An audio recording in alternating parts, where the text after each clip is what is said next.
Would you please welcome on stage Khalid Fahid, ladies and gentlemen, give it up!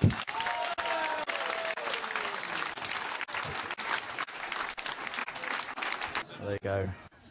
So my name is Khalid Farah. I'll tell you a little bit about myself. I come from Somalia, which is a country in East Africa, for those of you that don't know where it is. You guys have probably seen it in those really nice travel and tourism programs like, I don't know, Comic Relief, we're on there or not.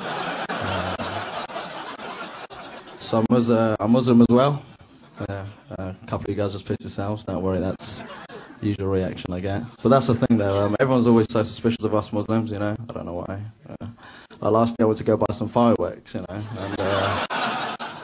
and the shopkeeper looked at me and he goes, whoa, whoa, whoa, whoa. What are you going to do with this? And I said I was going to use the fireworks like any other British guy. I was going to fire it on random strangers. I walked past my house. There's one guy who actually came up to me and he goes, hey man, so where are you from?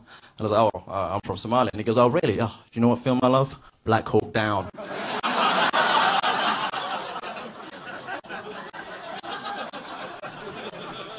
Do you mean the film where all the Americans kill all the Somali people, that film? He goes, yeah, I thought it was awesome. So I said, all right, fair enough. You know what film I love? World Trade Center. Even that!